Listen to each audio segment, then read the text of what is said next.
And welcome back. Award-winning architect Francis Kéré travels the world lecturing about his unique approach to creating public buildings in Africa. His diverse work was recently exhibited at a major museum in the United States. Africa 54's Zoe Leoudaki went to Philadelphia to meet with him.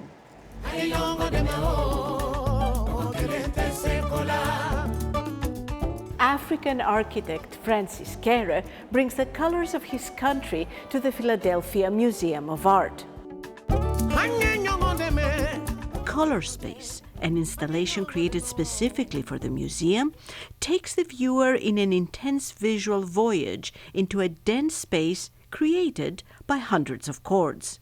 The installation makes Francis feel, I will say, like a swimmer, you just enter in the water. At the surface is light, but if you go deeper, it's going darker. The audience loved it, and Color Space became a must-see attraction in Philadelphia.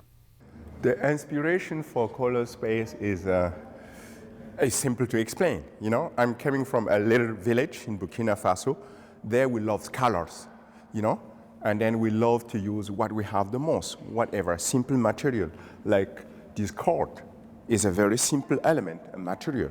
And then another inspiration was structure. If we're talking about Africa, a village in Africa, you're talking about organic structure. An organic structure informs his designs and use of materials. For Color Space, he blended the layout of his African village with that of Philadelphia and created a magical playground where people come together. Kéré was born in Gando at the West African nation of Burkina Faso, was educated in Europe, and is now based in Berlin, Germany. But his heart and a large body of his work rests in the continent. He often refers to his work as a bridge between the West and Africa.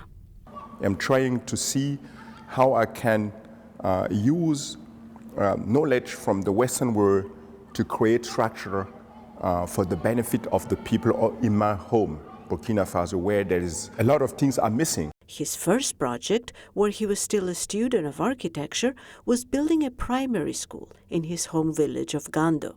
He insisted on using only local materials, namely mud bricks. His Western teachers doubted him. After all, mud cannot survive the rainy season. I told them we have a modern idea, which is not my invention, but then to just add a little percentage of cement inside the clay to make it durable, and then to mix it. So it's so what I call adapted technology, or like a low-cost technology.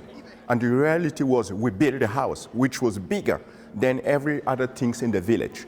We built a school out of clay, and then it was standing. Kéré believes that architecture is about building a community and bringing people together. And together we create something. So they're proud and they feel like, oh, we own the building. It's our building. We did it ourselves. And this is important.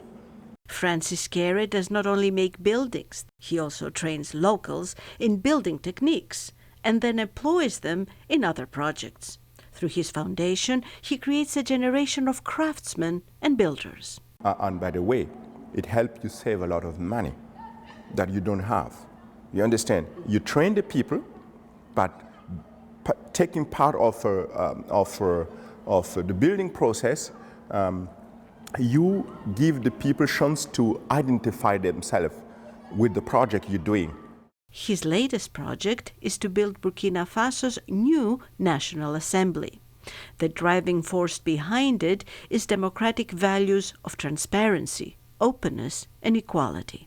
Kéré hopes that it will become a catalyst for growth and development for Ouagadougou. Zoe Leoudaki, VOA News, Philadelphia.